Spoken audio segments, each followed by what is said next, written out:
Bayangkan kalau sekarang adalah tahun 2025 dan planet kita telah benar-benar berubah. Naiknya permukaan air laut, cuaca ekstrim, dan lautan yang semakin asam hanyalah beberapa masalah yang telah dihadapi manusia selama bertahun-tahun. Namun, di salah satu kota pesisir terbesar di dunia, situasinya menjadi terlalu serius. Hari itu adalah hari yang cerah di bulan Juni ketika gempa bumi besar mengguncang kota hingga ke intinya.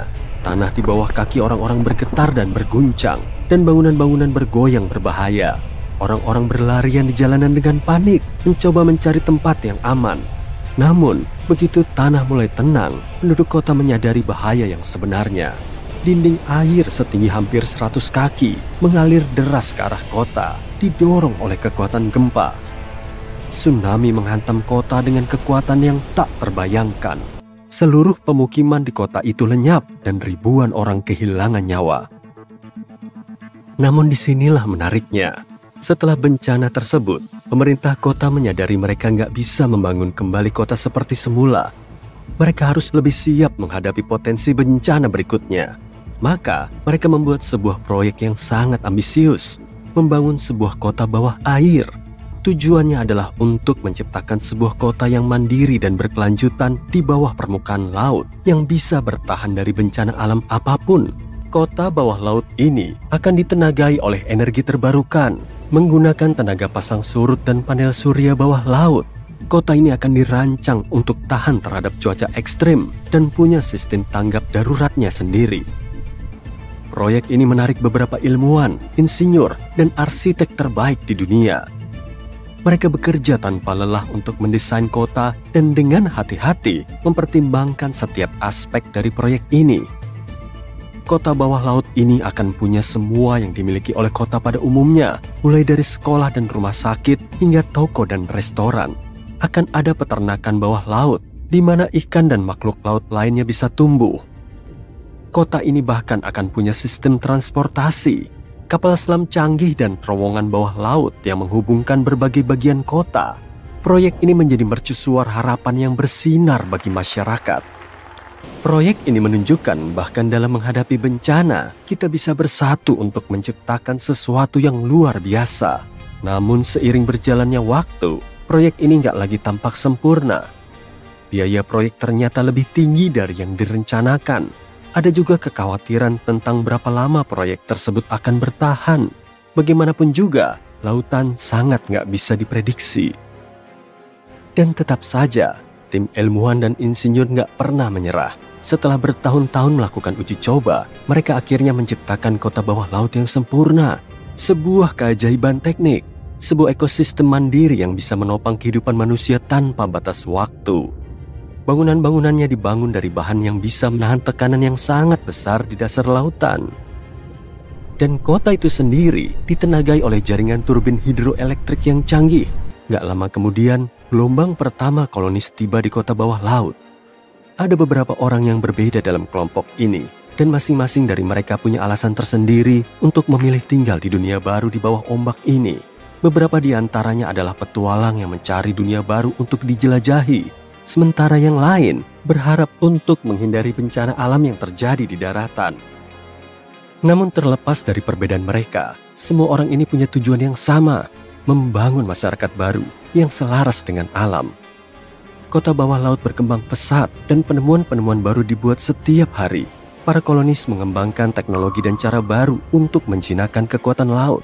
Mereka belajar bertani di laut dan mulai membudidayakan kebun bawah laut yang memberi mereka pasokan makanan yang stabil. Namun, hidup di bawah air merupakan sebuah tantangan. Orang-orang merasa terisolasi dan bahkan sesak. Situasi memuncak ketika sekelompok aktivis mulai memprotes rencana perluasan kota.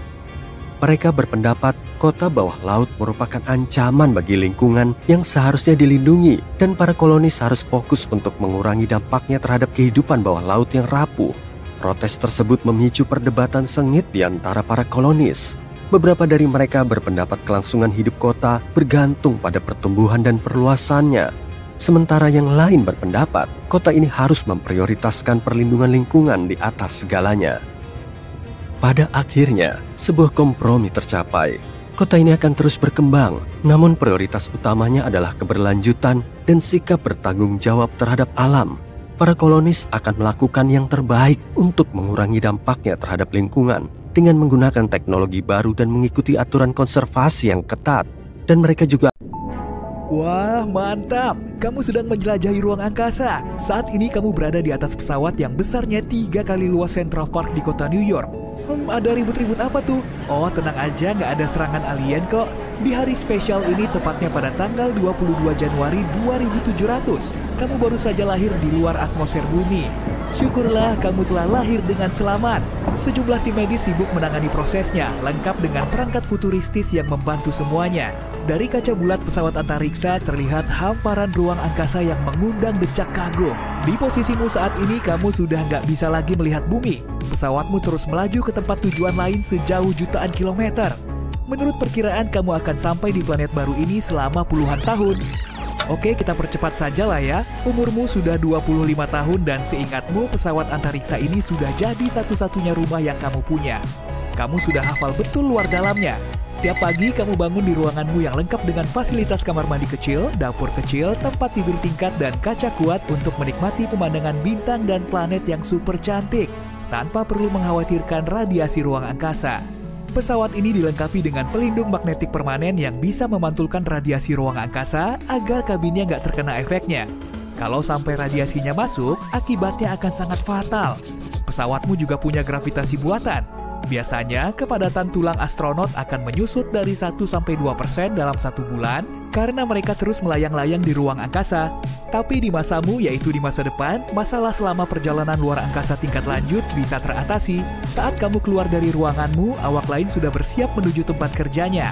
Mereka meluncur di atas hoverboard mini berteknologi canggih. Warna seragam mereka juga berbeda-beda sesuai usia. Seragammu berwarna biru, jadi kamu naik ke hoverboardmu mengikuti para awak yang berpakaian biru. Kamu pun meluncur melalui jalur bawah tanah di ruang angkasa untuk berangkat kerja. Sebagai ahli teknik, kamu diberi tugas penting, menjaga pesawat agar tetap berfungsi dengan baik. Tiba-tiba, terjadi masalah. Sejumlah nomor bermunculan di semua panel dan disusul dengan kedipan lampu merah. Kamu segera memberitahu timmu, tapi mereka juga nggak tahu apa-apa. Cepat, perbaiki masalahnya. Kamu terus mengecek log dan membuat perhitungan rumit, tapi semuanya nihil. Seluruh awak mulai panik. Bulu romamu mulai meremang. Entah berapa tombol dan knop yang sudah kamu pencet. Tapi suara dengungan malah makin memekakkan telinga. Kedipan lampu terus-terusan menyilaukan mata. Rekan-rekanmu juga mulai menjauh, meninggalkanmu sendiri di ruangan itu. Supervisormu tiba-tiba menghampirimu untuk membantu. Dan setelah beberapa saat, akhirnya kalian bisa mengatasinya. Bikin deg-degan aja. Kamu masih perlu belajar banyak agar bisa mengendalikan pesawat. Sejak kecil kamu sudah bekerja sebagai ahli teknik karena kamu jago fisika, kimia, matematika, pokoknya semua pelajaran yang berkaitan dengan sains. Kejadian tadi memang biasa terjadi di pesawatmu, tapi bisa bekal pengalamanmu untuk jadi pilot kelak kan?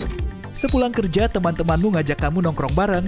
Telepon sudah jadi barang jadul dan kalian sudah beralih ke perangkat yang bisa dipakai untuk berkomunikasi sambil melihat semua info melalui proyeksi hologram. Dan tentunya cuma kamu yang bisa melihatnya. Kamu juga bisa menggunakan perangkat ini untuk mendengarkan lagu lama dari bumi. Musik pop sudah jadi musik klasik. Di zamanmu saat ini, film sudah di-upgrade menjadi proyeksi 3D dari imajinasimu sendiri. Kamu pun keluar dari jalur bawah tanah menuju plaza ruang angkasa. Disitulah para awak pesawat menghabiskan waktu senggangnya untuk nongkrong. Ada kafe, restoran, tempat cukur, dan juga kedai es krim. Kamu juga nggak pernah nongkrong di tempat lain? Sebetulnya pesawat ruang angkasamu sudah menjadi kota kecil yang dilengkapi dengan semua aspek penting di dalam masyarakat, termasuk biosfer hewan dan tumbuhan dari berbagai wilayah di bumi, hutan tropis mini, gurun mini, hutan hujan mini, dan sebagainya. Para biolog ingin menyehatkan semua awak sehingga mereka bisa merasakan sensasi tinggal di rumah sendiri. Ya, meskipun kamu sendiri belum pernah menginjakan kaki di bumi sih, kakimu terus melangkah di tengah sabana liar. Ada gazelle berlarian tuh. Terlihat juga sekawanan wildebeest dan sekelompok singa yang mencari mangsa. Di dalam hutan, hawanya terasa lembab, daun lebat dan semak belukar terlihat di sana-sini. Sejumlah gorila berlarian dengan kerabatnya. Oh, ada katak pohon juga. Dari atas pohon, jaguar mengintai mangsanya, lalu turun untuk minum. Di gurun kering, banyak unta berkeliaran. Ular derik kecil mencari tempat sembunyi dari terik matahari, dan kalajengking raksasa merayap di atas pasir. Selama 25 tahun ini kamu sudah banyak belajar biologi. Dan anehnya, meski sudah tahu banyak soal bumi, kamu belum pernah datang langsung ke sana. Setelah mengikuti tur habitat alam, kamu mendengar pengumuman dari kapten. Beberapa jam lagi kita akan tiba di planet baru. Waktu tempuhnya lebih cepat dari perkiraan. Semua awak mohon segera ambil posisi mendarat. Mereka pun bergegas menuju ruangannya, kecuali anggota awak utama yang harus mengemudikan pesawat. Kamu mengencangkan sabuk pengaman di atas tempat tidur singkatmu yang telah berubah menjadi kursi. Saat menatap keluar jendela, matamu mendeteksi titik biru di kejauhan. Ukurannya terus membesar dan wujudnya sangat mirip dengan bumi. Waktu tempuhnya nggak terlalu lama kok. Cuma 25 tahun. Jadi penasaran deh, seperti apa ya kehidupan di sana? Kehidupanmu di ruang angkasa akan segera berakhir. Lalu kamu mulai mengingat-ingatnya lagi. Rasanya seperti tinggal di kutub selatan. Segelintir komunitas saintis menempati bagian selatan planet itu. Selama musim dingin hingga musim panas, mereka melakukan berbagai riset terkait iklim, geologi, meteorologi, dan astronomi. Kehidupan mereka pasti sangat mirip dengan kita yang tinggal di luar angkasa sini. Mereka punya bunker, lab science, dan ruang hiburan untuk berolahraga dan mendengarkan musik. Kondisi alam di planet yang kamu tuju nggak sama dengan di bumi. Pepohonan tropis menjulang tinggi melebihi gedung pencakar langit yang paling tinggi. Lautannya sangat ganas, badai terus melanda selama bertahun-tahun. Pesawatmu segera mendarat dan pendaratannya berjalan dengan mulus. Oke, saatnya menjelajahi planet baru. Setelah melepaskan sabuk pengaman, kamu segera keluar pesawat untuk menyaksikan planet baru ini dari dekat. Tanahnya terasa aneh dan baru. Hawanya sangat lembab dan anginnya terasa hangat. Kamu telah mendarat di bagian tropis planet ini. Menurut para peneliti, bagian ini sangat cocok dijadikan sebagai permukiman baru. Semua itu pasti nggak akan mudah.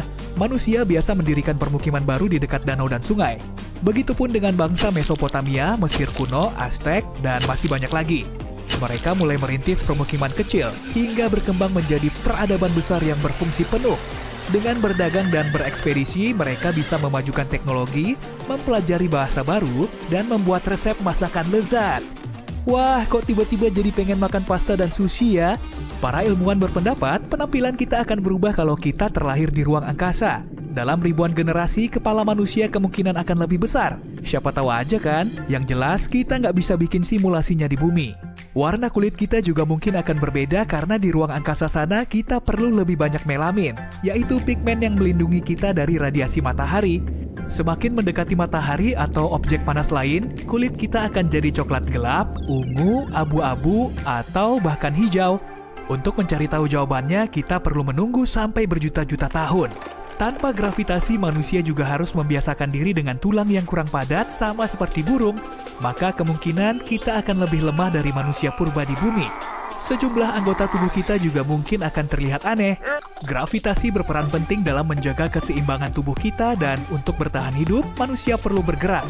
Tanpa gravitasi, kemungkinan kita akan punya eksoskeleton untuk berjalan, berlari, atau sekedar buang sampah. Hal seperti ini nggak akan terjadi dalam waktu dekat kok. Para peneliti masih mencari tahu cara membawa manusia ke dunia baru ini.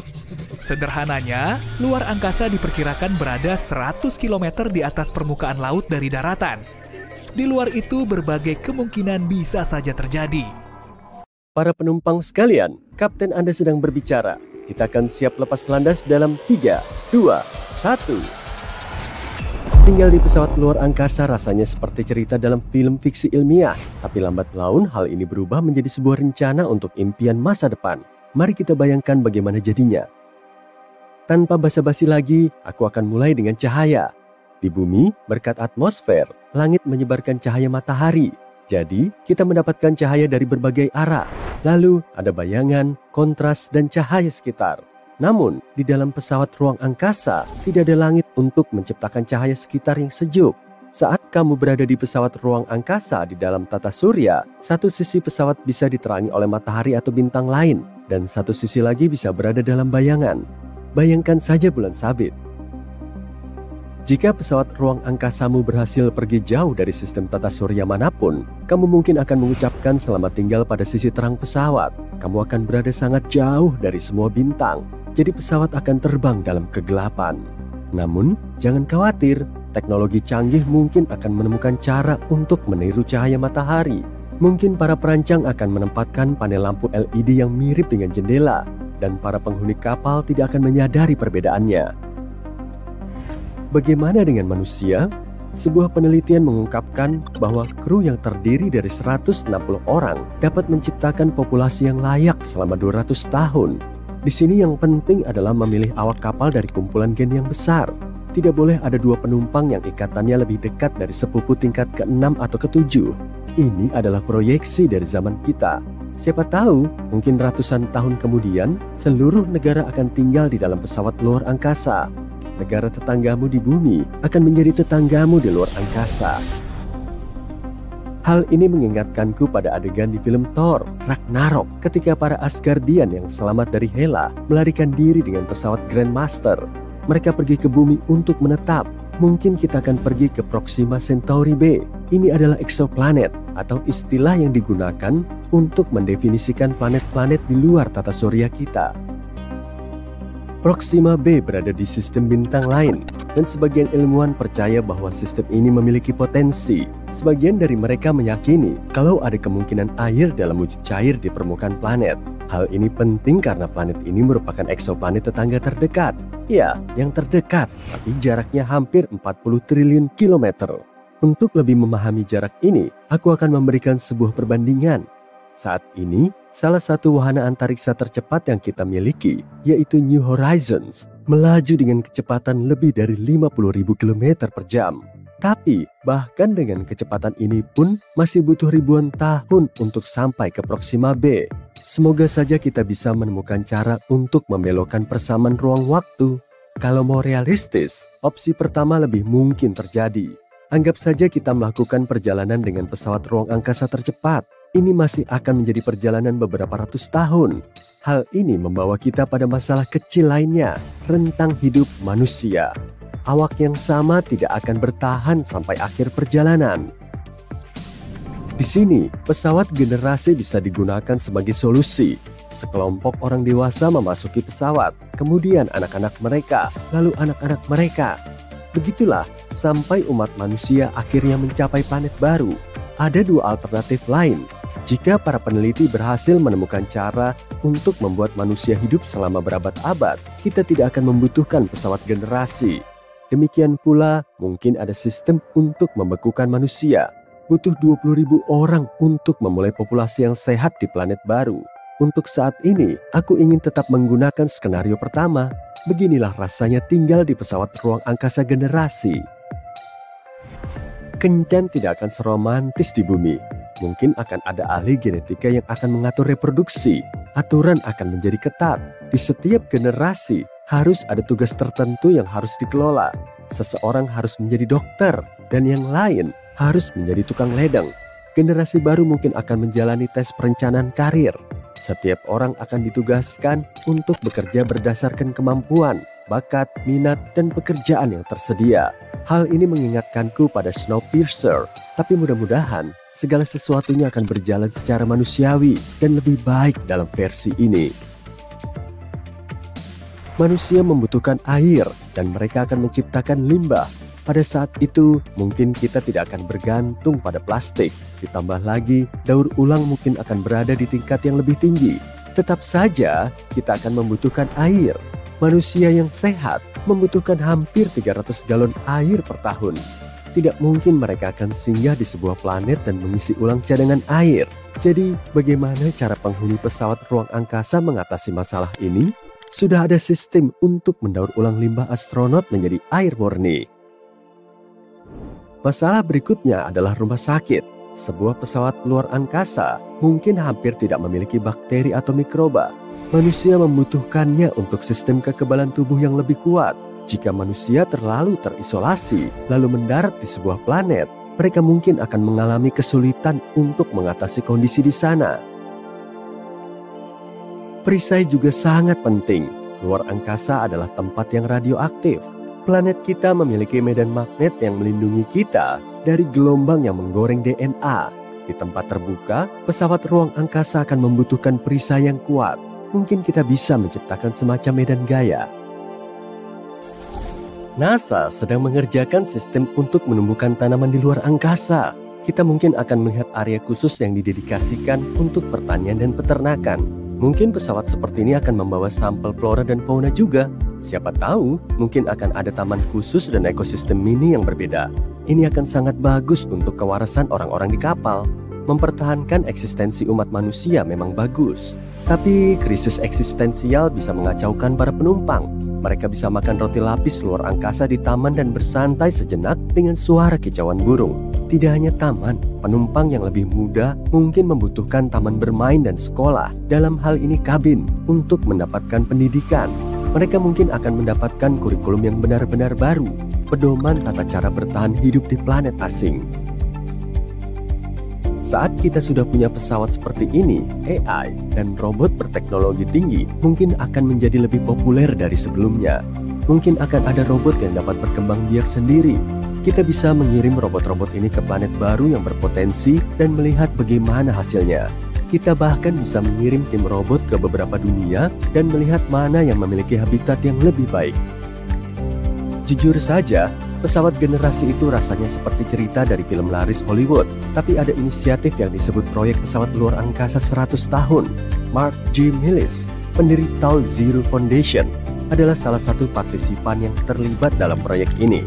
Mereka merancang sebuah wahana yang diberi nama Icarus. Wahana ini secara teoritis memiliki kemampuan untuk berakselerasi hingga 1/10 atau 1/5 kecepatan cahaya. Meski desain Icarus saat ini tidak terlalu ramping, menyerupai raksasa seukuran gedung pencakar langit yang sebagian besar terdiri dari barisan dan kelompok tangki bahan bakar berbentuk bola, Millis menjelaskan bahwa ini bukanlah representasi pasti tentang seperti apa pesawat antar bintang itu, tapi lebih merupakan desain yang paling masuk akal untuk dibangun pada awalnya. Dalam merancang kapal luar angkasa untuk manusia, gravitasi adalah pertimbangan utama dalam mencegah erosi kepadatan tulang dan otot. Solusinya adalah menciptakan gravitasi dengan kabin yang berputar atau sentrifugal, tapi harus cukup besar untuk secara konsisten mensimulasikan gravitasi bumi demi menghindari disorientasi dan masalah kesehatan lainnya. Apakah ada rencana kedatangan? Dengan asumsi bahwa kita meminjamkan ke Europa atau Proxima B, awak dan penumpang harus siap menghadapi berbagai skenario. Harus ada peralatan untuk memindai wilayah atau bahkan alat pertahanan diri untuk melindungi diri sendiri dari bentuk kehidupan yang berpotensi berbahaya. Begitu mereka berhasil tiba, mereka juga membutuhkan peralatan untuk membangun rumah baru mereka. Ketika mereka akhirnya tiba di planet baru, mereka mungkin akan memulai semacam teknologi canggih untuk menjelajah planet lain. Halo Ma, aku bawa batu sebagai hadiah dari permukaan Mars. Mungkin akan ada pekerjaan baru dan panduan perjalanan ruang angkasa.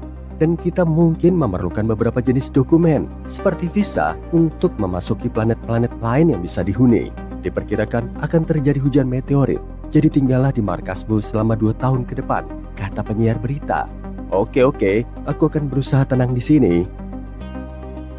Jadi bagaimana kamu membayangkan sebuah pesawat yang mampu mengangkut manusia dari satu tata surya ke tata surya lainnya?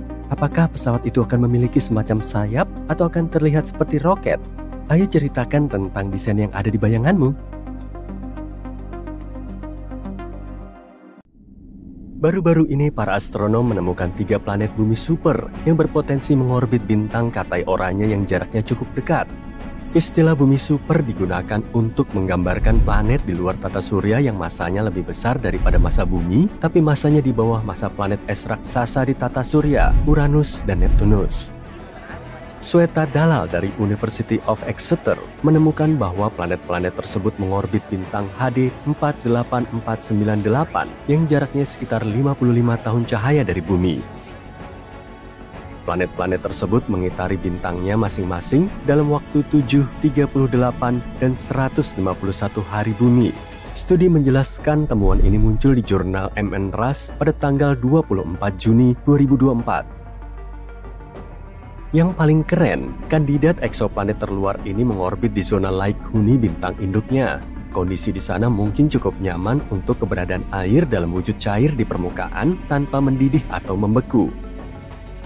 Daerah Lake Huni di sekeliling bintang juga dikenal sebagai zona Goldilocks dan diyakini ideal untuk mendukung kehidupan. Alasan lain kenapa penemuan ini sangat penting adalah karena bintang induk Oranye itu mirip matahari. Tapi karena bintang ini Katai Oranye, maka radiasi yang dipancarkannya lebih sedikit daripada bintang Katai Kuning. Bintang ini juga merupakan sistem planet terdekat yang memiliki planet bumi super di zona Lake Huni bintang serupa matahari. Penemuan ini bisa membantu kita melangkah maju dalam pencarian planet Lake Huni di sekitar bintang serupa matahari. Siapa tahu planet ini akan menjadi rumah baru kita suatu hari nanti. Bumi superpotensial ini terdeteksi berkat program pencarian planet terbaru, HARPS N. Selama 1 dekade, tim yang terlibat dalam penelitian ini telah mengumpulkan hampir 190 pengukuran presisi tinggi dengan menggunakan peralatan khusus.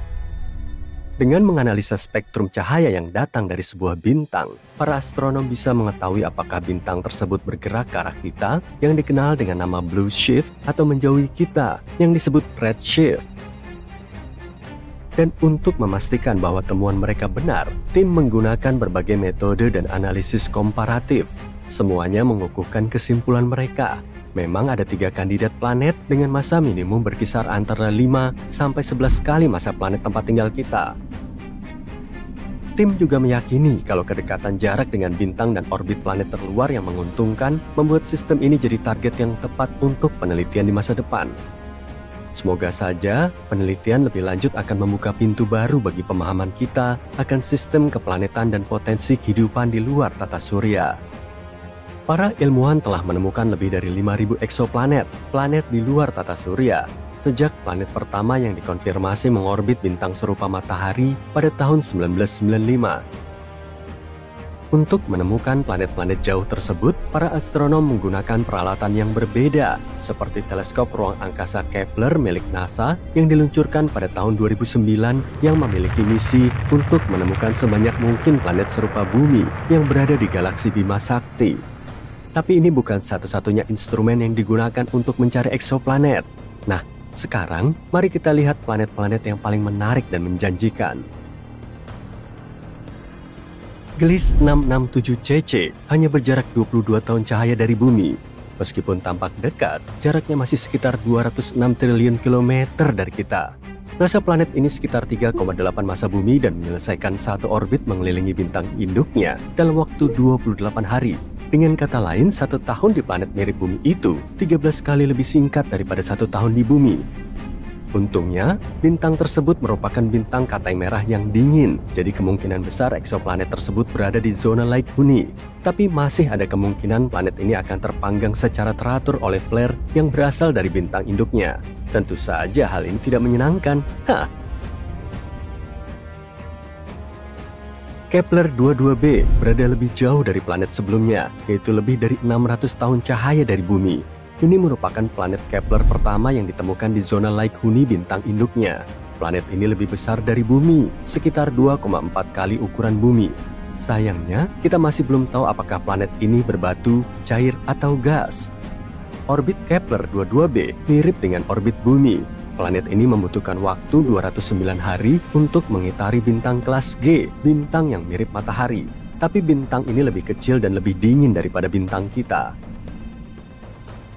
Satu lagi planet Kepler, kali ini planet Kepler 69c. Planet ini berada pada jarak 2700 tahun cahaya dari bumi. Planet ini juga hampir 70% lebih besar dari bumi. Para peneliti tidak tahu apa-apa tentang komposisinya, tapi mereka menemukan bahwa planet ini membutuhkan waktu 242 hari untuk menyelesaikan satu kali orbit. Hal ini membuat posisinya dalam sistem tata surya seperti Venus di tata surya.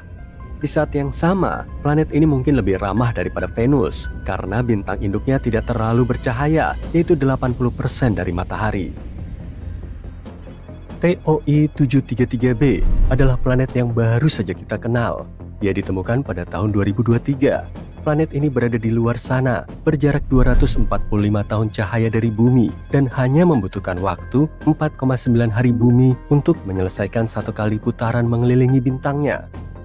Tapi hal yang paling menarik dari planet ini adalah kemungkinan adanya lautan yang sangat luas. Menurut para ilmuwan, planet ini kemungkinan besar diselimuti oleh air. Apakah itu berarti ada kehidupan di bumi super ini? Hanya waktu yang bisa menjawabnya. GJ 1214b terletak 40 tahun cahaya dari bumi. Planet ini merupakan bumi super, berdiameter hampir 3 kali lebih besar dan 8 kali lebih berat dari bumi kita. planet ini mengorbit bintang Katai merahnya lebih cepat dari kecepatan kalian menonton serial favorit kalian, menyelesaikan satu putaran penuh setiap 38 jam.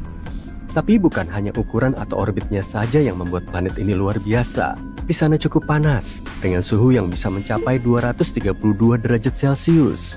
Tapi yang paling keren adalah planet ini hampir tenggelam dalam air. Suhu yang mendesis dan tekanan yang sangat tinggi di JJ1214b menciptakan beberapa material dingin seperti es panas dan air superfluid. Superfluiditas adalah sesuatu yang terjadi pada helium cair ketika ia hampir sedingin mungkin. Di bumi, air benar-benar tidak bisa menjadi superfluida karena air membutuhkan suhu yang sangat rendah dan tekanan di luar batas untuk melakukan trik itu. Tetap saja superfluid tidak begitu berguna, bahkan jika kamu mencobanya, kamu hanya akan mengalami dehidrasi. Planet superbumi yang paling dekat dengan kita ditemukan pada tahun 2016 dan dinamai Proxima Centauri b. Planet ini hanya berjarak 4 tahun cahaya dari bumi dan memiliki massa yang sangat mirip dengan bumi. 1 tahun di Proxima Centauri b sangat singkat. Planet ini hanya membutuhkan 11,2 hari untuk mengelilingi bintang pusatnya. Para ilmuwan menemukan dunia ini setelah melihat bintang induknya sedikit bergoyang-goyang. Mereka tidak yakin apa yang sebenarnya terjadi di sana sampai mereka menyadari bahwa gravitasi Proxima Centauri b mungkin menghasilkan tarikan, dan tarikan tersebut yang menyebabkan goyangan. Meskipun berada di zona Light Huni bintang induknya, Proxima Centauri, eksoplanet ini terpapar radiasi ultraviolet yang sangat kuat. Semua itu terjadi karena jaraknya yang sangat dekat dengan bintang induknya. Selain itu, tidak ada satupun teleskop yang saat ini bekerja dan menjelajahi eksoplanet yang diposisikan dengan cukup baik untuk menangkap cahaya dari atmosfer bumi super. Banyak hal yang masih menjadi misteri bagi kita, meskipun kita berbicara tentang planet yang dekat. Planet bumi super TOI 715b mengorbit bintang Katai merah, bintang yang lebih kecil dan lebih dingin dari matahari. Saat ini bintang-bintang seperti itu masih menjadi kandidat utama untuk menemukan planet Light Huni yang mengitari bintang tersebut. Planet batuan mini itu memiliki orbit yang jauh lebih dekat daripada planet yang mengitari bintang seperti matahari. Karena Katai merah itu kecil dan dingin, planet-planet itu tidak memiliki risiko apapun ketika mengitari bintang lebih dekat. Para ahli mengatakan bahwa TOI 715b mungkin pernah memiliki atmosfer yang lebih tebal daripada atmosfer Neptunus. Dan saat ini planet ini mungkin sedang berada dalam masa transisi di mana ia kehilangan atmosfernya. Untuk memastikan dugaan ini, para ilmuwan perlu melakukan penelitian lebih lanjut dan mungkin akhirnya mereka bisa mengetahui apakah planet ini merupakan planet berair dan memiliki permukaan. Kemungkinannya kita akan menemukan kehidupan di luar bumi di tahun 2035 dan tidak perlu pergi ke galaksi yang sangat jauh. Bima sakti kita penuh dengan lingkungan yang sangat cocok. Tapi jangan terlalu bersemangat dulu. Yang kita bicarakan di sini adalah mikroba atau penanda kimiawi, bukan humanoid hijau seperti di film-film Hollywood. Meskipun begitu, ketika kita akhirnya menemukan jejak kehidupan, hal itu akan mengubah cara pandang kita tentang tempat kita di alam semesta.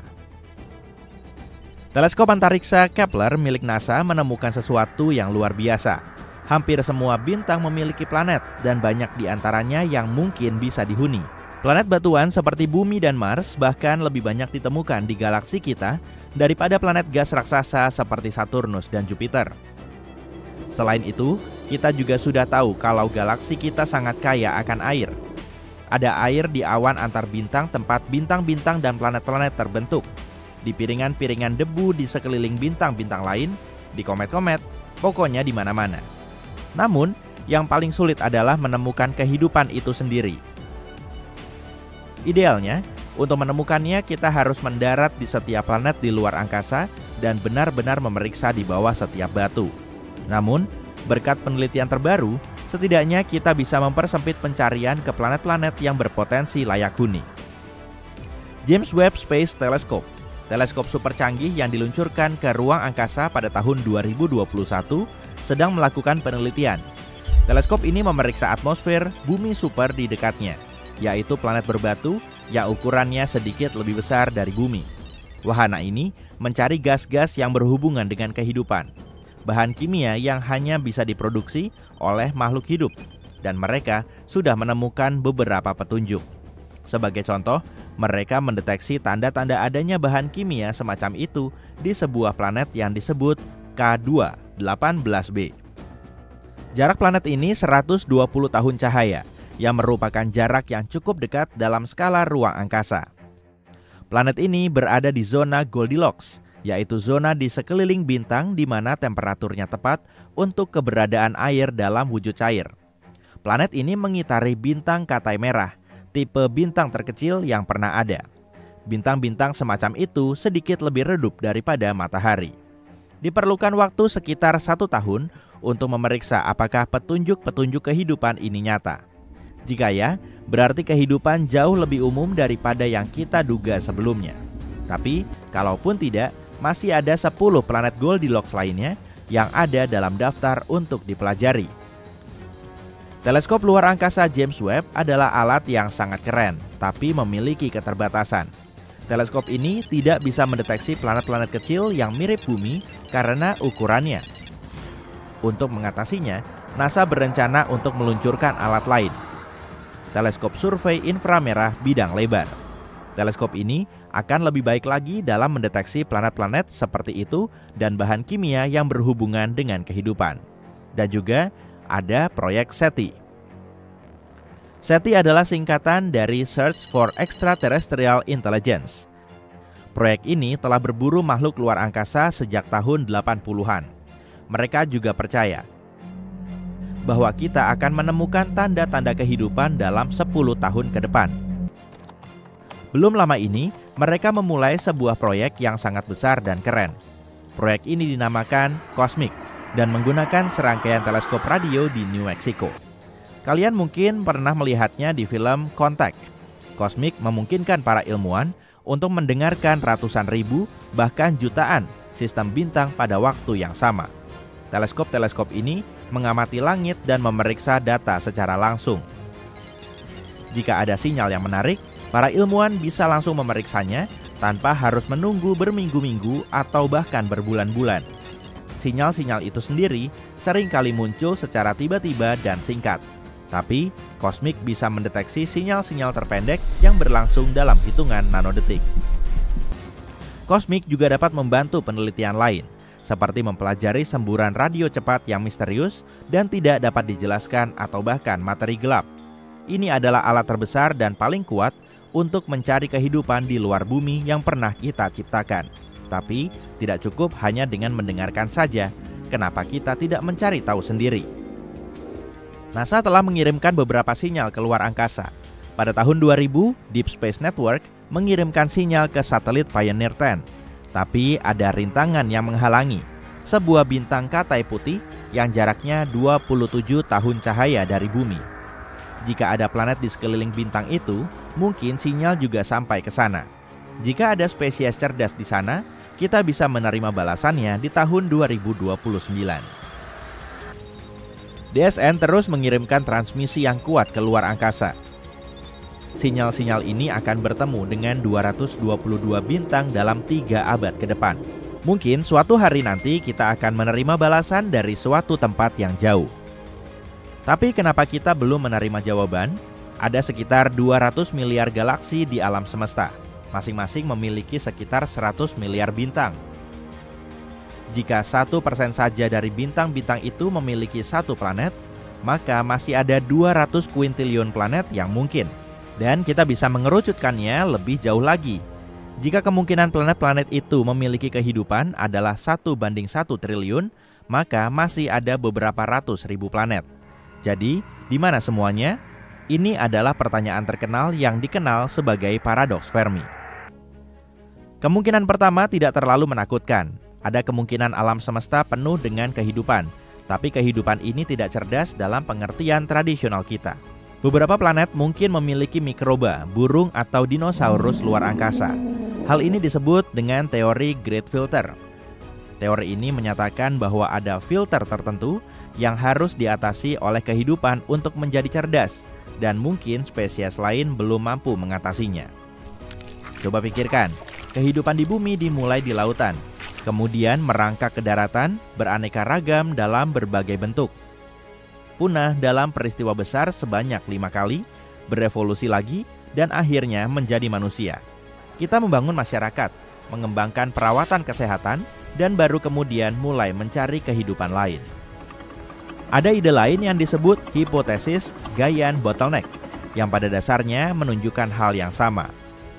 Meskipun mungkin tidak terlalu sulit bagi kehidupan dasar untuk memulai, sangat sulit bagi kehidupan tersebut untuk bertahan dan berkembang dalam jangka waktu yang lama. Venus mungkin juga memiliki lautan dan kondisi yang mirip bumi, tapi ada yang tidak beres. Lautan di Venus mendidih karena efek rumah kaca yang tidak terkendali. Sekarang, Venus menjadi steril. Mars juga pernah memiliki air cair di permukaannya, dan bulan serta Merkurius memiliki atmosfer yang tebal untuk waktu yang singkat. Sementara itu, bumi telah memiliki air cair di permukaannya selama hampir seluruh keberadaannya. Sangat langka dan luar biasa bagi sebuah planet untuk mempertahankan suhu dari 0 hingga 100 derajat Celcius selama jutaan tahun. Jadi, mungkin adalah suatu kesalahan untuk mencari kehidupan cerdas, terutama yang menggunakan teknologi yang sama dengan kita. Bagaimanapun juga, kehidupan cerdas berevolusi dalam kondisi yang sama sekali berbeda. Disitulah juga letak peran persamaan Drake. Ini adalah rumus yang memberi kita kesempatan untuk menghitung potensi kehidupan yang cerdas di sebuah planet.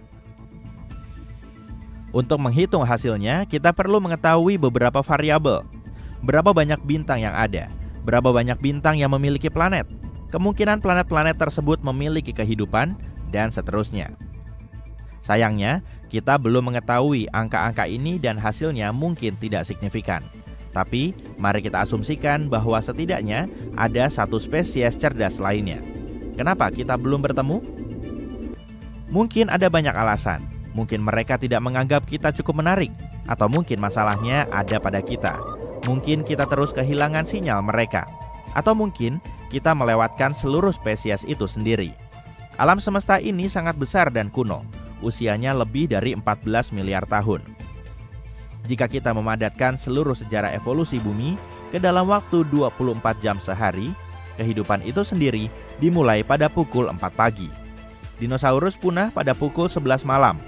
Makhluk mirip manusia muncul 2 menit sebelum tengah malam. Dalam analogi ini, manusia baru ada selama 77 detik, dan teknologi kita yang mampu mendeteksi kehidupan di luar bumi bahkan lebih baru lagi, kurang dari 1 detik. Dengan jarak dan rentang waktu yang begitu jauh, kemungkinan kita hidup di waktu yang sama dengan peradaban lain sangatlah kecil. Jika peradaban mereka hanya bertahan beberapa milenium, kita bisa dengan mudah melewatkan mereka sepenuhnya. Namun, bukan berarti kita harus berhenti mencari. Para ilmuwan khawatir bahwa sinyal radio bumi telah meredup seiring berjalannya waktu. Namun, sebuah penelitian terbaru menunjukkan bahwa yang terjadi justru sebaliknya. Jumlah satelit kita terus bertambah dan ini membuat planet kita lebih mudah dideteksi.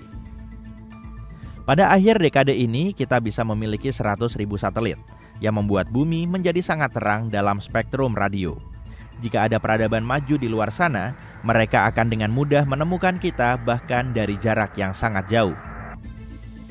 Para astronom sangat optimis akan hal itu. Ada kemungkinan besar mereka akan menemukan makhluk luar angkasa selagi kamu dan aku masih ada. Sekarang ini Enceladus bulan es Saturnus dianggap sebagai salah satu tempat yang paling menjanjikan untuk mencari kehidupan di luar bumi. Para ilmuwan baru saja mendeteksi unsur terakhir dari 6 unsur yang dibutuhkan untuk terbentuknya kehidupan, yaitu fosfor. Unsur yang paling langka ini ditemukan di lautan Enceladus. Unsur langka ini membantu menyuburkan tanah di bumi. Tapi kadar mineral ini di lautan tersembunyi di bulan yang jauh itu kemungkinan 100-1000 kali lebih tinggi dibanding di lautan bumi. Ini mungkin karena lautan di Enceladus kaya akan karbonat mirip dengan air soda. Dan air soda ini kemungkinan melarutkan fosfat di dalam batuan di Enceladus. Penemuan baru ini juga menandakan kalau di bulan es Saturnus lainnya seperti Titan, airnya juga mungkin mengandung fosfor. Kenapa para ilmuwan sangat antusias dengan mineral ini? Itu karena fosfat, senyawa yang mengandung fosfor yang merupakan komponen penting bagi kehidupan di bumi. DNA, RNA, dan membran sel mengandung fosfor, tapi di antara 6 unsur yang dibutuhkan untuk kehidupan, yaitu karbon, hidrogen, nitrogen, oksigen, fosfor, dan belerang, fosfor menjadi yang paling jarang ditemukan. Pada tahun 2004, wahana Cassini memasuki debu dari cincin terluar kedua Saturnus yang disebut cincin E. Cincin ini terdiri dari butiran-butiran es yang dilontarkan Enceladus. Dan ketika mempelajari butiran-butiran es ini menggunakan Cosmic Dust Analyzer milik Cassini, para peneliti berhasil mendeteksi fosfor. Enceladus adalah bulan terbesar ke-6 Saturnus. Ukurannya tidak terlalu besar, hanya berdiameter 505 km. Ukurannya cukup kecil untuk muat di Arizona. Kita harus mencobanya nih sekali-sekali. Yang menarik, ketika wahana Cassini pertama kali tiba di Saturnus, para astronom menduga Enceladus hanyalah bola es yang membeku. Tapi kemudian, kejutan, para astronom melihat kumpulan partikel es dan uap air menyembur dari geyser di permukaan bulan ini. Jelas bahwa ada lautan luas di antara inti berbatu dan cangkang esnya. Para peneliti yang sama sebelumnya mendeteksi bahwa bulan Saturnus juga merupakan rumah bagi molekul organik yang kompleks. Awalnya para ilmuwan menduga fosfat bisa terperangkap di dalam inti batuan Enceladus dan benda langit serupa. Karena itu, hasil penelitian terbaru yang mengisyaratkan banyaknya fosfat di lautannya sangatlah mengejutkan. Para peneliti mengamati 305 butir es dari cincin es Saturnus dan mendapati 9 di antaranya mengandung fosfat. Hasil ini sangat jelas dan tidak diragukan. Ini sangat penting karena beberapa waktu lalu, fosfin, sebuah senyawa hidrogen dan fosfor, diyakini ada di awan Venus, tapi belum ada yang berhasil menemukan bukti untuk mendukung teori ini. Sedangkan di Enceladus, ini tidak ada perdebatan dan fosfat benar ada di sana. Para astronom menganggap Europa sebagai salah satu tempat paling menjanjikan di tata surya untuk mencari bentuk kehidupan baru. Hal ini karena Europa memiliki lautan air asin yang sangat luas dengan kedalaman 64 hingga 161 km. Iya, lautan ini tersembunyi di bawah lapisan es yang diperkirakan setebal 16-32 km. Tapi Europa masih berpotensi untuk dihuni. Para astronom menyatakan ada semburan air yang keluar dari celah-celah lapisan es dan melepaskan isi lautan bulan ini ke angkasa. Tentu saja akan sangat sulit bagi misi pencarian kehidupan untuk mengakses area sedalam itu. Sisi baiknya, para ilmuwan telah memiliki beberapa bukti adanya kolam yang jauh lebih dangkal yang mungkin berada lebih dekat dengan permukaan Europa. Kolam-kolam itu mungkin berada kurang dari 1,6 km di bawah es. Ada 2 hal menarik dari temuan ini. Pertama, ini memperkuat kemungkinan adanya kehidupan di Europa. Dan kedua, jika memang benar, ini akan mempermudah misi-misi di masa depan untuk menemukan kehidupan jika memang ada. Selanjutnya ada Titan, bulan terbesar Saturnus. Ukurannya lebih kecil dan gravitasinya lebih lemah dari bumi, tapi ia masih mengingatkan kita pada planet kita. Seperti halnya di bumi, nitrogen mendominasi atmosfernya. Titan adalah satu-satunya tempat di tata surya yang juga memiliki danau dan sungai. Badan-badan air ini tersusun dari hidrokarbon, metana, dan etana. Ada juga lautan air di bawah permukaan. Tapi letaknya sangat dalam dan belum ada yang tahu apakah lautan ini bersentuhan dengan sesuatu dari permukaan. Jika iya, air di lautan ini bisa menjadi penyokong kehidupan setelah bercampur dengan unsur kimia yang kompleks di permukaan. Tapi Enceladus dan bulan-bulan es lainnya bukanlah satu-satunya tempat di tata surya yang mungkin bisa atau pernah dihuni kehidupan. Pada tahun 2003, Mars Express, wahana antariksa yang diluncurkan oleh Badan Antariksa Eropa, menemukan metana di atmosfer Mars. Di planet kita, sebagian besar gas metana di atmosfer dihasilkan oleh makhluk hidup, misalnya oleh ternak yang mencerna makanan dan mengeluarkan gas. Akan tetapi para ilmuwan menduga metana di atmosfer Mars relatif stabil selama sekitar 300 tahun. Lalu pada tahun 2006, metana hampir seluruhnya lenyap dari planet merah. Dan itu terjadi 600 kali lebih cepat dari model yang diperhitungkan para peneliti. Pertanyaannya, apa atau siapa sih yang menghasilkan gas ini dan kemana perginya? misteri Mars lainnya adalah mikroba yang mungkin tertidur di bawah permukaan Mars. Di sana mereka mungkin terlindung dari radiasi ganas yang berasal dari luar angkasa selama jutaan tahun. Para ilmuwan menyimulasikan kondisi di Mars di laboratorium untuk memeriksa apakah hal itu mungkin terjadi. Dan mereka takjub saat mengetahui bakteri bisa dengan mudah bertahan hidup dalam kondisi seperti itu selama 280 juta tahun. Wah, umur yang sangat panjang. Artinya jika memang ada kehidupan di Mars, kita bisa menemukan buktinya di bawah permukaannya dengan mengebor tanah planet ini. Saat ini tidak ada air yang mengalir di Mars dan sel atau spora akan mengering. Ditambah lagi suhu permukaan Mars mirip dengan suhu es kering. Dengan kata lain, Mars benar-benar membeku. Tapi mungkin ada 6 jenis bakteri dan jamur yang hidup di bawah tanah di planet merah. Jenis yang paling mungkin ditemukan dijuluki konensi bakteri karena sifatnya yang tangguh. Tapi hanya waktu yang bisa membuktikannya. Jika tidak menemukan kehidupan di luar bumi di tata surya, kita mungkin bisa mencarinya di eksoplanet, sebutan untuk planet di luar tata surya. Beberapa di antaranya tampak sangat menjanjikan loh.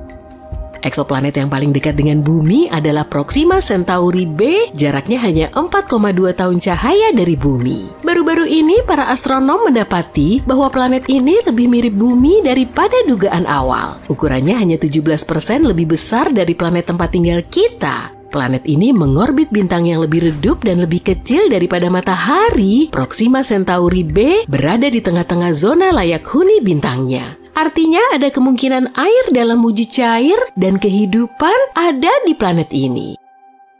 Tampaknya eksoplanet ini terkunci pasang surut dengan bintang induknya karena hanya salah satu sisinya yang menghadap ke arah bintang dan sisi lainnya selalu berada dalam kegelapan. Para ilmuwan belum mengetahui apakah planet ini memiliki atmosfer. Planet ini berada sangat dekat dengan bintangnya dan menyelesaikan 1 kali orbit dalam waktu 11 hari bumi. Radiasi dari bintangnya mungkin menarik udara di planet tersebut. Jika demikian, Proxima Centauri b kemungkinan besar tidak memiliki air dalam wujud cair di permukaannya.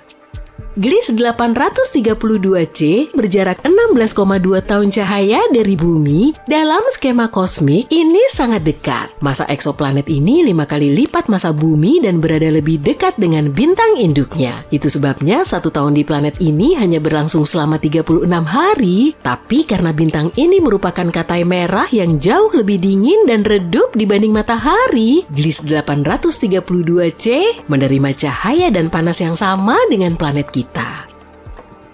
Di saat yang sama, masih belum jelas apakah planet ini mirip dengan bumi. Planet ini mungkin memiliki atmosfer jauh lebih tebal yang menciptakan pemacuan efek rumah kaca. Fenomena ini terjadi ketika sebuah planet menyerap lebih banyak panas dari bintang induknya dibandingkan dengan panas yang dilepaskannya ke angkasa. Artinya, Gliese 832c lebih mungkin menyerupai Venus yang sangat panas daripada bumi yang relatif sejuk. Hei, ini bukan masalah buatku. Kita sudah lama memimpikan kehidupan di Mars. Tidak hanya tentang menanam kentang di sana di masa depan, tapi juga tentang semua kentang yang mungkin ada di sana di masa lalu. Apakah pernah ada kehidupan di Mars? Baru-baru ini, para ilmuwan menemukan sesuatu yang bisa jadi bukti akan hal itu. Ayo cari tahu apa yang terjadi. Mars adalah planet keempat dari Matahari. Manusia belum pernah menginjakan kaki di Mars, tapi robot-robot sudah pernah menjelajahinya. Wahana antariksa pertama yang mengunjungi planet merah ini adalah Viking milik NASA. Wahana ini diterbangkan ke sana pada tahun 1976 dan mengirimkan banyak data menarik. Saat itu, kita tidak tahu apa-apa tentang Mars. Bagi kita, Mars tampak seperti gurun yang dingin dan tak bernyawa.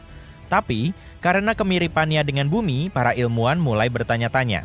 Apakah Mars seperti ini sejak dulu? Atau mungkinkah dulunya Mars sangat subur dan penuh dengan kehidupan? Pada tahun 2022, wahana penjelajah Mars Perseverance milik NASA menemukan sesuatu yang bisa menjelaskan misteri ini. Tapi pertama-tama, apa itu Perseverance? Para ilmuwan berpendapat jika pernah ada kehidupan di Mars, kecil kemungkinan itu hilang begitu saja tanpa jejak. Pasti ada sisa-sisa yang tertinggal. Mungkin di bawah tanah, di mana jejak itu terlindung dari sinar matahari radioaktif dan hal-hal buruk lainnya. Jadi, kita harus memeriksa bebatuannya. Penting untuk dicatat bahwa kita tidak sedang mencari kehidupan di Mars saat ini, yang kemungkinan besar tidak ada. Tapi kita ingin mencari tahu masa lalu planet kembaran bumi ini.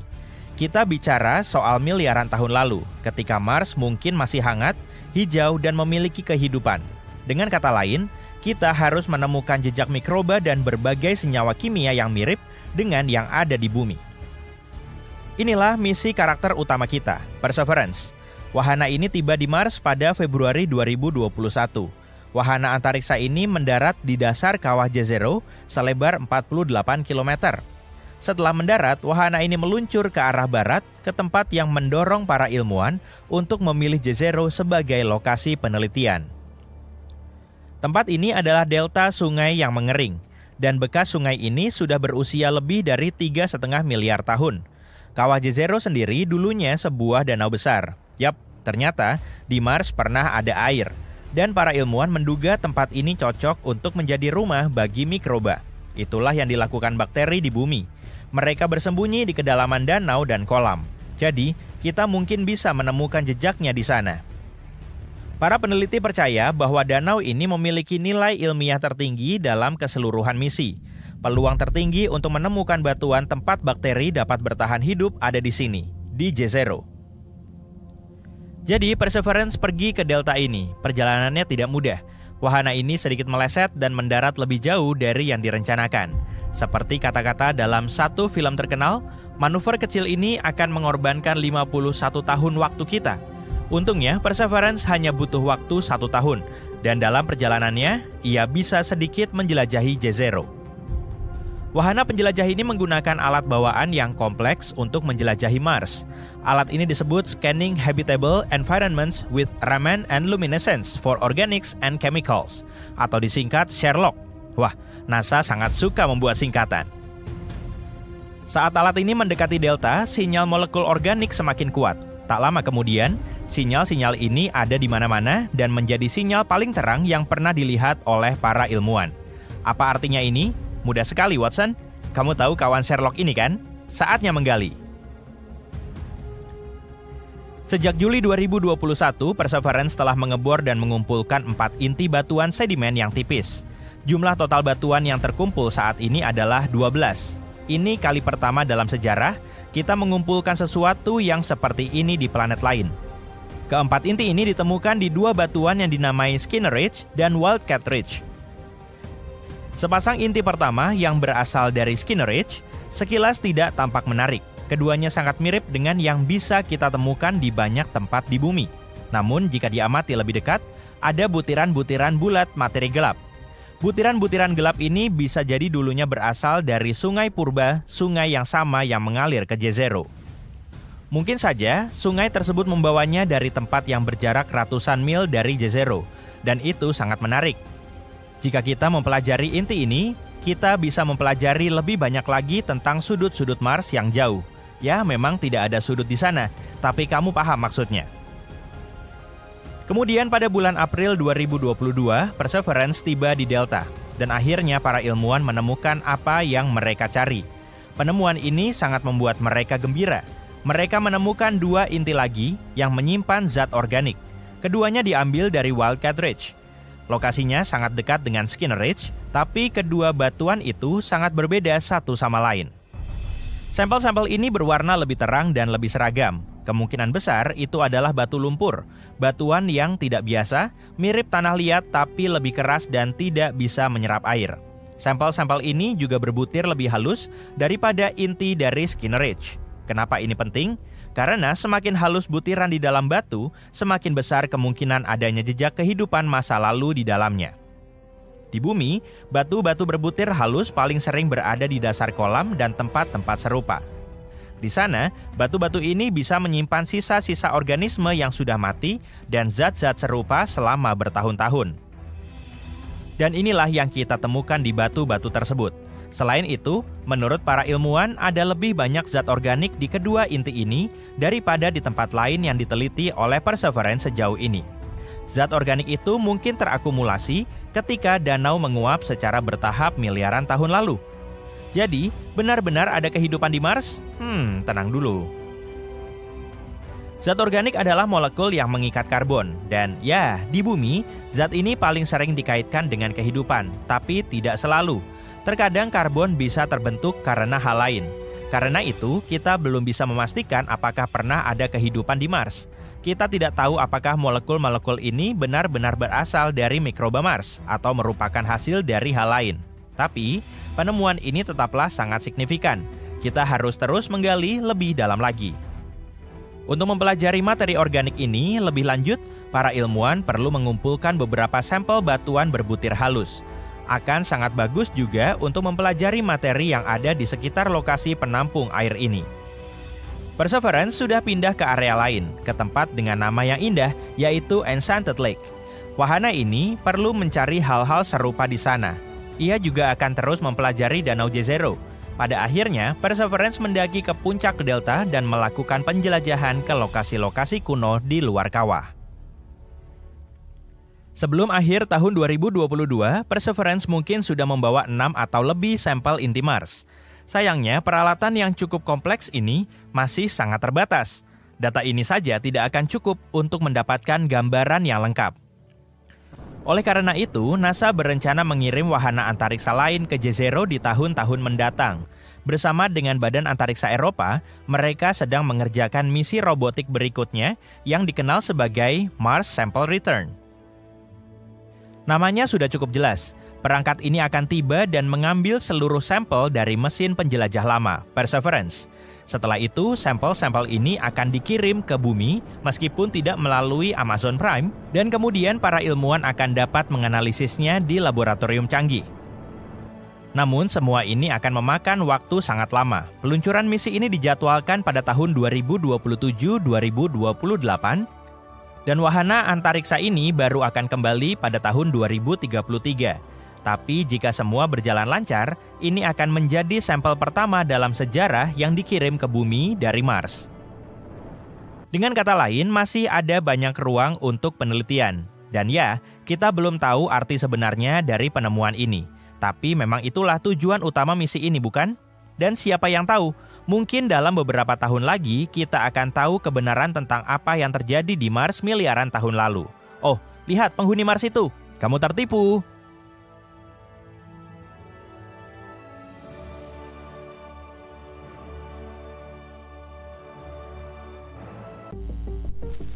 Jadi begini, kamu bahkan belum lahir tapi orang tuamu sudah tahu akan seperti apa wajahmu. Di tahun 3021, teknologi terkait DNA sangat canggih sampai bisa memprogram manusia lebih dulu. Warna mata, rambut, bentuk wajah dan hidung, bibir, panjang jari, struktur tubuh, itu semudah memilih dari menu, seperti membuat karakter di game RPG. Semua orang terlihat rupawan, tidak ada lagi diet. Tidak perlu pergi ke gym, dan tubuh sehat kini milik semua orang. Hanya butuh sedikit modifikasi gen dan cairan khusus yang dipenuhi beberapa juta nanorobot. Rekayasa hayati dan teknologi medis memungkinkan manusia mengubah tubuh dan pikiran mereka kapanpun. Pendengaran lebih baik? Bisa. Sekarang, kamu bisa mendengar lalat menggosokkan tangannya dari seberang ruangan, meski kamu tidak mau. Nanorobot bisa mengubah matamu menjadi teropong yang bisa diperbesar ratusan kali. Dari apartemen lantai 160, kamu bisa membaca informasi nutrisi di kemasan yang terjatuh di jalan. Tapi ngapain sih? Coba cari kesibukan lain. Mau terjun dari jendela dan tidak terluka? Nanorobot bisa mewujudkan itu. Jutaan robot kecil bisa diutus untuk melindungi tulang dan otot. Kalau kamu mau mengangkat mobil dengan satu tangan, pahlawan super bukan hal istimewa lagi. Siapapun bisa dapat kekuatan super di tahun 3021. Dan kamu tidak perlu lagi menghabiskan bertahun-tahun untuk mempelajari profesi baru. Kamu tidak perlu kuliah untuk mendapatkan pekerjaan bagus. Unduh saja semua keterampilan dan pengetahuan yang kamu butuhkan. Nanorobot medis bisa masuk ke otak dan memperbaiki suasana hatimu. Kamu bisa menjadi bahagia, marah, lucu, sedih, hanya dalam sekejap. Otak bukanlah misteri lagi. Begitu juga pikiran bawah sadar. Artinya, tidak ada lagi psikolog atau psikiater. Dan membereskan masalah pribadi gampang. Kamu punya lensa khusus yang dipasang di matamu dan terhubung ke kecerdasan buatan. Kamu bisa melihat analisis pikiranmu, dan kecerdasan buatan akan menyarankan strategi untuk memperbaikinya. Kurang vitamin C, kamu akan dapat notifikasi. Butuh lebih banyak protein, notifikasi. Butuh, ya begitulah. Keren sekali kan? Menakjubkannya, nanorobot membuka akses pada ingatanmu. Kamu bisa menontonnya seperti film, masa apapun dalam hidupmu dan kapanpun kamu mau. Kamu bisa melihat momen bahagia dalam detail sempurna, atau menghapus yang tak mau kamu lihat secara permanen. Selain memodifikasi manusia, rekayasa genetik memungkinkan kita untuk memodifikasi hewan juga. Para ilmuwan mengembalikan ikan, burung, dan mamalia yang sudah punah. Kamu bahkan bisa menumbuhkan hewan peliharaan dari awal. Anjing, kucing, gajah kecil, dinosaurus, terserah kamu.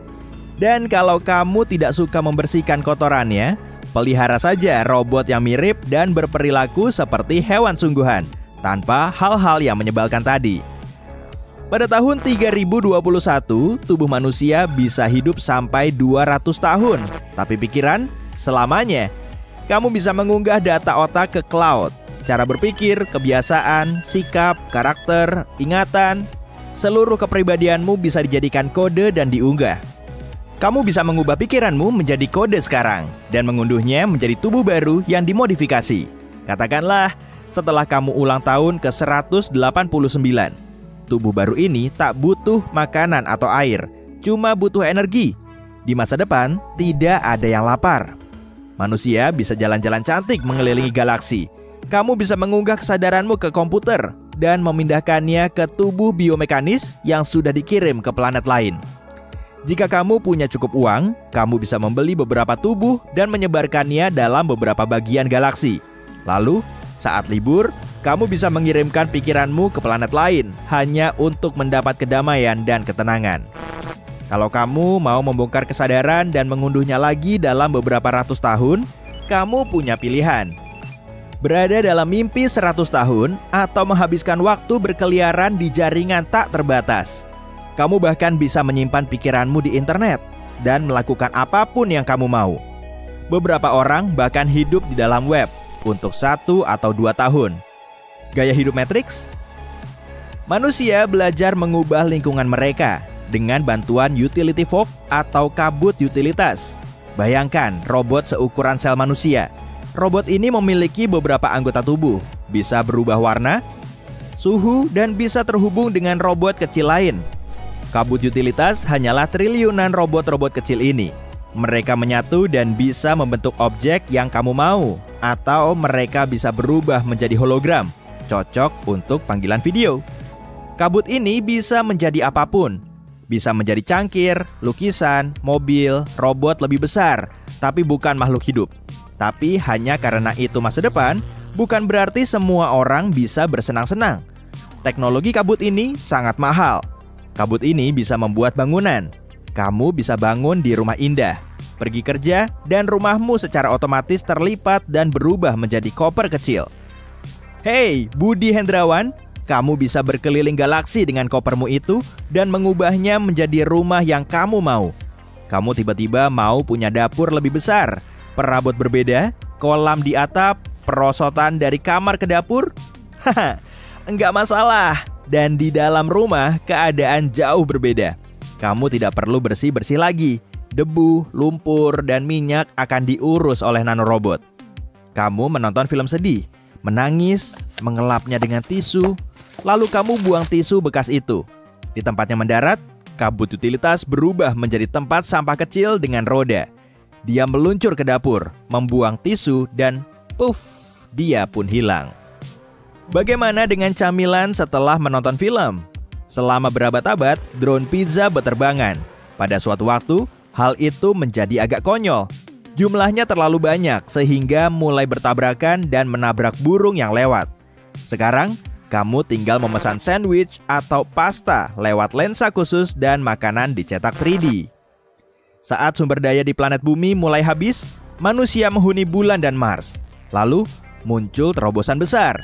Mesin termonuklir mampu melakukan transmigran nuklir, bla bla bla. Hey, kita sebut saja alat teleportasi. Manusia mengirim robot AI untuk membangun kota, jalan, jaringan listrik, dan pabrik penyaring air. Lalu, manusia mulai menetap di sana secara permanen. Semua orang yang lahir di Mars atau bulan berbeda dari makhluk bumi. Mars, misalnya, mendapat lebih sedikit cahaya matahari daripada bumi. Lalu, makhluk Mars memiliki pupil lebih lebar. Artinya, jika kembali ke bumi, mereka mungkin akan memiliki penglihatan malam. Tapi, orang Mars dan orang di bulan memiliki tulang lebih lemah. Untungnya, ada nanorobot yang membantu mereka. Tapi penemuan baru ini memiliki risiko dan bahaya baru. Mengunggah kesadaran bisa menjadi masalah. Kamu berisiko menghadapi virus virtual yang bisa menahanmu di kurungan virtual. Banyak penyerang menggunakan program yang bisa menghapus pikiran, seperti file biasa di desktop. Terkadang, nanorobot masih bisa cacat, dan bukannya meningkatkan tubuh, tapi malah, tidak bagus. Pindah ke planet lain sangat berisiko. Kita terkadang harus menelantarkan kota-kota di Mars karena tiba-tiba ada badai debu yang berlangsung 300 tahun. Dan maaf, tapi pergi ke luar angkasa selalu berbahaya. Bahkan di tahun 3021, ada banyak kekuatan di alam semesta yang belum dipahami para ilmuwan. Misalnya, kamu membeli tubuh robot yang dimodifikasi dan mengirimnya ke kota Mars baru yang indah. Kamu di bumi dan mengunggah kesadaranmu ke komputer, lalu mengirimnya ke tubuh baru. Cuacanya sempurna, matahari terbenamnya luar biasa. Tiba-tiba, asteroid besar menabrak rumahmu. Hal seperti ini terjadi di tahun 3021. Hidupmu sekarang tampak eksotis bagi orang di masa depan. Bernapas dan hidup dengan tubuh alami, menyantap makanan alami, mandi menggunakan air sungguhan, belajar informasi baru dengan membaca, hal-hal itu membuat mereka takut. Pada suatu waktu, manusia mempelajari perjalanan waktu, tapi langsung melarang teknologi baru itu. Manusia hidup dalam utopia. Selain asteroid yang sesekali merusak tubuh robot yang kamu beli dengan menabung setahun penuh. Dan perubahan di masa lalu bisa membuat itu berakhir. Daripada pergi ke masa lalu atau masa depan, manusia menciptakan simulasi virtual dari periode waktu favorit mereka. Simulasi paling populer, kembali ke masa lalu dan hidup sebagai orang biasa di tahun 2021. Komputer kuantum hebat menganalisis genmu, menghitung seperti apa wajahmu, dan menciptakan ulang dirimu. Hidup jauh lebih sederhana 1000 tahun lalu. Kalau aku akan pergi ke tahun 1977. Ada disco, band Bee Gees, bola berkilap. Masa keemasan musik bagi sebagian dari kita.